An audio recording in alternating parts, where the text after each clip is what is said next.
എങ്ങോട്ടെങ്കിലും ഒരു സ്ഥലത്ത് പോകുമ്പോൾ ലേറ്റ് ആവുക എന്നുള്ളത് എൻ്റെ കുഴപ്പം കൊണ്ടാണോ ഇനിയിപ്പം എൻ്റെ നക്ഷത്രത്തിൻ്റെ വല്ല കുഴപ്പമാണോ എന്നറിയില്ല. ഞാൻ എവിടെ പരിപാടി അവതരിപ്പിച്ചാലും കുറച്ച് ലേറ്റാവും.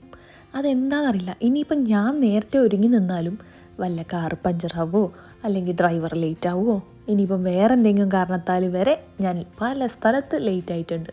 ഇതൊന്നും എൻ്റെ കുഴപ്പം മാത്രമല്ല, എൻ്റെ നക്ഷത്രത്തിൻ്റെ എന്തോ ഒരു കുഴപ്പമെന്നാണ് എനിക്ക് വിശ്വസിക്കാൻ ഇഷ്ടം. എന്താണെങ്കിലും ട്രെയിന് പോകുന്നതിൻ്റെ മുന്നേ പിടിക്കാൻ പറ്റി. എൻ്റെ ഹസ്ബൻഡ് ഒരു കഴിവ് കൊണ്ട് മാത്രമാണ് ഓടി പിടിച്ചത്. 7:57 ട്രെയിനിന് നമ്മൾ എത്തുന്നത് 7:51. കുറച്ച് അങ്ങോട്ടോ ഇങ്ങോട്ടോ ലേറ്റ് ആയിട്ടുണ്ടായിരുന്നെങ്കിൽ ചിലപ്പോൾ ട്രെയിനേ പോയിട്ടുണ്ടാവുമായിരുന്നു. പ്ലാറ്റ്ഫോം നോക്കാനോ സീറ്റ് നോക്കാനോ ഒരു ഐഡിയ ഇല്ലാത്ത ടീമാണ് നമ്മൾ രണ്ടുപേരും. എന്തായാലും ഓൺ ടൈം തന്നെ എത്തിയിട്ടുണ്ട്. അത് കഴിഞ്ഞപ്പോൾ നമ്മൾ ബ്രേക്ക്ഫാസ്റ്റ് വന്നിട്ടുണ്ട്. പിന്നെ അത് കഴിക്കേണ്ട തിരക്കായി. വടയുണ്ടായിരുന്നു, അപ്പം ഉണ്ടായിരുന്നു, മുട്ടക്കറി ഉണ്ടായിരുന്നു. പക്ഷെ തണുത്തിട്ട് ഫ്രിഡ്ജിൽ നിന്ന് എടുത്ത് തന്നതാണോ എന്ന് വരെ എനിക്കൊരു സംശയം തോന്നിയായിരുന്നു. പിന്നെ ഒരു മഫിൻ ഉണ്ടായിരുന്നു. അപ്പോൾ അത് ഞാൻ കുറച്ച് കഴിഞ്ഞിട്ടാണ് കഴിച്ചത്. അതൊക്കെ കഴിഞ്ഞ് എറണാകുളം എത്തിയപ്പോഴത്തേക്കും ഡിംപിൾ ജോയിൻ ചെയ്തിട്ടുണ്ടായിരുന്നു. So Dimple and Dilna coming to Kerala Arts and Crafts. Kovalam, Appam, Kanam. അവരുടെ ചാനലിലും ഷോയിലേക്ക് വരുന്നുണ്ടെങ്കിൽ പോരെ 4-ാം തീയതി ഓഗസ്റ്റ്. ഡീറ്റെയിൽസ് ഉണ്ടാവും ഞങ്ങളുടെ സ്റ്റോറിയിലും ഇൻസ്റ്റാഗ്രാമിലൊക്കെ. Keep checking. ഇത് സംസാരിച്ചിരുന്ന് കഴിഞ്ഞപ്പോഴത്തേക്കും ലഞ്ച് ടൈം ആയിട്ടുണ്ടായിരുന്നു. കറക്റ്റായിട്ട് ഫുഡൊക്കെ അവർ എത്തിക്കുന്നുണ്ടായിരുന്നു. അപ്പം പിന്നെ ലഞ്ച് വന്നു. പിന്നെ കഴിക്കുക, വേറെന്താ ചെയ്യാല്ലേ. സാമ്പാറും ചോറും നല്ല പായസവും തൈരും ചിക്കനും ചപ്പാത്തിയും ഒക്കെ കൂടിയിട്ടുള്ള കിഡിലെ ലഞ്ചായിരുന്നു. റെയിൽവേയിൽ സാധാരണ ഇതേപോലത്തെ നല്ല ഫുഡ് വളരെ റെയറാണ്. അതൊക്കെ കഴിച്ച് ഞാനൊന്ന് ഉറങ്ങാൻ വേണ്ടിയിട്ട് റെഡി ആയിരുന്നു. നല്ല പാട്ടൊക്കെ കേട്ട് നല്ല ചില്ലായിട്ട് ഇരുന്നിട്ടുണ്ട്. കുറച്ച് ദൂരം എത്തിയപ്പോഴത്തേക്കും നമ്മൾക്ക് ഇറങ്ങേണ്ട സ്റ്റേഷൻ ആയിട്ടുണ്ടായിരുന്നു. ട്രിവാൻഡ്രമാണ് ലാസ്റ്റ് സ്റ്റേഷൻ. അപ്പോൾ അവിടെയാണ് നമുക്ക് ഇറങ്ങേണ്ടത്. അപ്പം അത് ഏകദേശം ഒരു 3 മണിയായപ്പോഴാണ് എത്തിയിട്ടുള്ളത്. സോ നമ്മൾ ഇറങ്ങി. ഇനിയിപ്പോൾ നമ്മളെ പിക്ക് ചെയ്യാൻ വേണ്ടിയിട്ട് നമ്മളുടെ ഇവൻറ്റിൻ്റെ ടീം വരുന്നുണ്ടായിരുന്നു. സോ അവർക്ക് വേണ്ടി നമ്മൾ വെയിറ്റ് ചെയ്തു. അത് കഴിഞ്ഞ് അവർ പിക്ക് ചെയ്തു നമ്മൾ റിസോർട്ടിൽ ഇറക്കിയിട്ടുണ്ട്. സോ നമ്മൾ ഇന്ന് സ്റ്റേ ചെയ്യുന്നത് കൺട്രി ക്ലബ് എന്ന് പറഞ്ഞിട്ടുള്ള കോവളത്താണ് നമ്മൾ സ്റ്റേ ചെയ്യുന്നത്.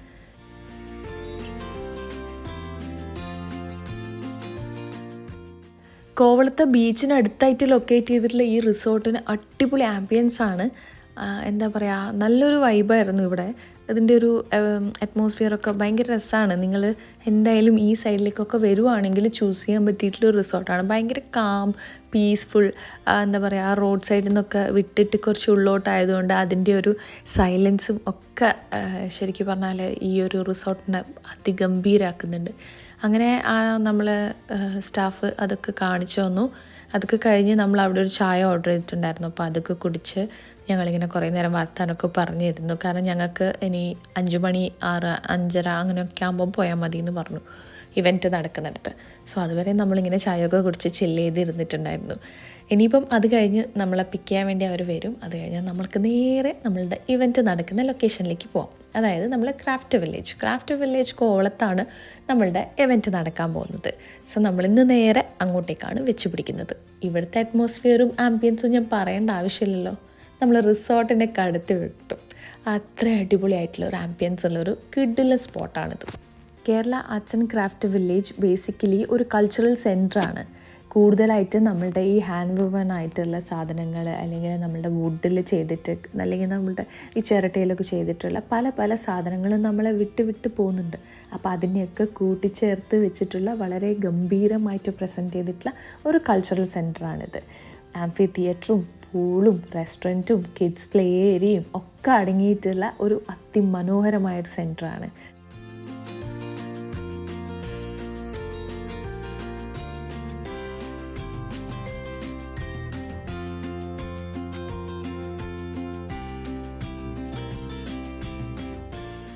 ഇതൊരു മസ്റ്റ് വിസിറ്റ് പ്ലേസാന്ന് വേണമെങ്കിൽ പറയാൻ പറ്റും.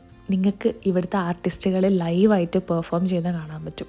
ലൈക്ക് പോട്രി ആണെങ്കിലും ക്രാഫ്റ്റ് ആണെങ്കിലും ആർട്ടാണെങ്കിലും എന്താണെങ്കിലും അവരുടെ വർക്ക്ഷോപ്പിലും നിങ്ങൾക്ക് പങ്കെടുക്കാൻ പറ്റും. ലൈവായിട്ട് നിങ്ങൾക്ക് ചെയ്തു നോക്കാനും ചിലപ്പോഴൊക്കെ അവസരങ്ങൾ ലഭിക്കുന്നതായിരിക്കും.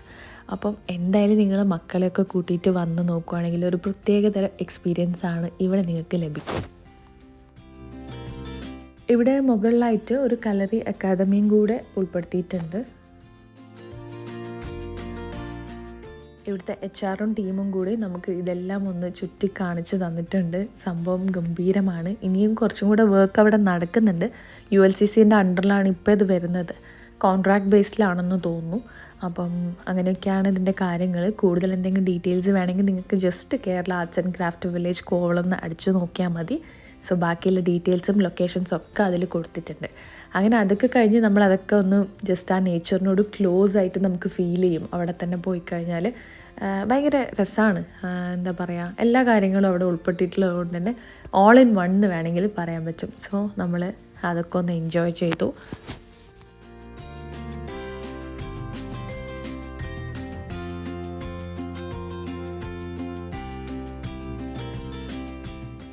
നമുക്ക് ചുറ്റുമുള്ള കാര്യങ്ങളും നേച്ചറായിട്ട് കണക്റ്റ് ആവാനും ഒക്കെ പറ്റിയിട്ടുള്ള ഒരു സ്ഥലമാണ്. നമുക്കിതിനെ പാർക്കായിട്ടോ റിസോർട്ടായിട്ടോ എങ്ങനെ വേണമെങ്കിലും കാണാം. വൈകുന്നേരം ഒരു ഈവനിങ് വാക്കിനൊക്കെ വരാൻ പറ്റിയിട്ടുള്ള ഒരു സ്ഥലം തന്നെയാണ് ഇത്. അപ്പം അതൊക്കെ കഴിഞ്ഞ് നമ്മൾ നേരെ നമ്മളുടെ ബാക്കിയുള്ള കാര്യങ്ങൾ ചെയ്യാൻ വേണ്ടിയിട്ട് പോയിട്ടുണ്ട്. നമുക്ക് സ്റ്റേജിൻ്റെ കാര്യങ്ങളും ലൈറ്റിൻ്റെ കാര്യങ്ങളൊക്കെ നോക്കാനുണ്ടായിരുന്നു. അപ്പോൾ അതൊക്കെ നോക്കിക്കഴിഞ്ഞിട്ട് ഞങ്ങൾ അവിടുത്തെ റെസ്റ്റോറൻറ്റിൽ തന്നെ ചായ കുടിച്ചിട്ടുണ്ട്. നല്ല കിഡിലും ഫ്രഷ്ലി മെയ്ഡായിട്ടുള്ള അടിപൊളി കട്ട്ലേറ്റും ഫ്രഞ്ച് ഫ്രൈസും ചായയും ഒക്കെ കിട്ടിയിട്ടുണ്ടായിരുന്നു. അപ്പോൾ അതൊക്കെ കഴിഞ്ഞ് ഇനി ഞങ്ങൾ റൂമിലേക്ക് പോവുകയാണ്. ഇനി ഇന്നത്തെ വർക്ക് ഇത്രയേ ഉള്ളൂ. അതൊക്കെ പറഞ്ഞു കൊടുത്തു. ഇനി അവരതൊക്കെ സെറ്റ് ചെയ്തിട്ടാണ് നെക്സ്റ്റ് ഡേ, അതായത് 3rd ഞങ്ങളുടെ ബാക്കിയുള്ള കാര്യങ്ങൾ വരുന്നത്. അങ്ങനെ അവർ ഞങ്ങൾ ഡ്രോപ്പ് ചെയ്ത് പോയി കഴിഞ്ഞപ്പോഴത്തേക്കും ഞങ്ങൾ ഡിന്നർ കഴിക്കാൻ വേണ്ടിയിട്ട് വേറൊരു ഫ്രണ്ടിൻ്റെയും വൈഫിൻ്റെയും കൂടെയാണ് പോകുന്നുണ്ടായിരുന്നത്. സോ ഞങ്ങൾ അതൊക്കെ ഫുഡൊക്കെ കഴിക്കാൻ വേണ്ടി പോയിട്ടുണ്ട്. അത് കഴിഞ്ഞ് അവരെ ഞങ്ങളെ റിസോർട്ടിലേക്ക് ഡ്രോപ്പ് ചെയ്തു. എത്രയൊക്കെയും ഇന്നത്തെ വിശേഷങ്ങൾ നിങ്ങൾക്ക് എല്ലാവർക്കും ഇഷ്ടപ്പെട്ടു എന്ന് വിചാരിക്കുന്നു. ഇഷ്ടപ്പെട്ടാൽ എന്തായാലും ലൈക്ക് ചെയ്യാനും ഷെയർ ചെയ്യാനും സബ്സ്ക്രൈബ് ചെയ്യാനും മറന്നു പോകരുത്. അപ്പോൾ thank you so much for watching. അടുത്ത ഇതിൻ്റെ ബാക്കി വ്ളോഗിനായിട്ട് വെയിറ്റ് ചെയ്യാം. ബൈ. അപ്പോൾ ഇതാണ് ആ റിസോർട്ടിൻ്റെ നൈറ്റ് വ്യൂ.